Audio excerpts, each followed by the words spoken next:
বন্ধুরা, অনেক আইডি আমি দেখেছি যাদের কিন্তু ফলোয়ার খুব কম, কিন্তু তাদের কিন্তু ভিডিওতে ভিউজ অনেক বেশি। তারা কিন্তু নিয়মিত কিন্তু ইনকাম করছে ফেসবুক থেকে। কিভাবে করছে? তারা কিন্তু ফেসবুকের অ্যালগরিদমটা কিভাবে কাজ করে সেটা কিন্তু বুঝে নিয়েছে।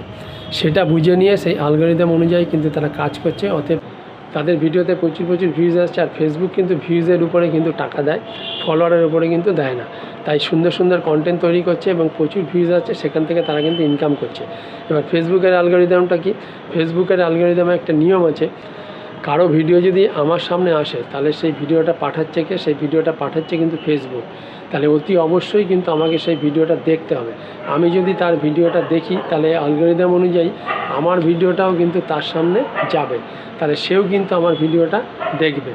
এইভাবে আমি যত ভিডিও দেখতে পারবো, আমার টাইমলাইনে আসা আমি যত বেশি করে ভিডিও দেখতে পারবো, তত বেশি মানুষের কাছে কিন্তু আমার ভিডিওটা যাবে। এইটাই হলো অ্যালগরিদমের নিয়ম। আমরা যদি বেশি টাইম ওর লাইভে গিয়ে এখানে ওখানে গিয়ে যদি টাইমটা ব্যয় না করে, আমরা যদি আমার সামনে আসা বেশি ভিডিও যদি প্রত্যেক দিন দেখতে থাকি এবং সুন্দর একটা গঠনমূলক কমেন্ট আমরা করতে থাকি, তাহলে কিন্তু ফেসবুকের অ্যালগরিদম আমার ভিডিওটাও কিন্তু বেশি মানুষের কাছে নিয়ে যাবে। তাহলেই কিন্তু আমার ভিডিওতে বেশি ভিউজ হবে। এইভাবে আমাদের মধ্যে একটা এনগেজমেন্ট হবে, তাহলেই কিন্তু আমাদের ভিডিওতে ভিউজ আসবে। আর বেশি ভিউজ আসা মানেই আমাদের কিন্তু ইনকামটা বাড়তে থাকবে। তাই ফেসবুকের অ্যালগরিদম অনুযায়ী আমাদেরকে কাজ করতে হবে, তাহলে কিন্তু আমরা বেশি ইনকাম করতে পারবো, এই ফেসবুক থেকে ফলোয়ার কম থাকলেও। তা আশা করি তোমরা ব্যাপারটা বুঝতে পারলে।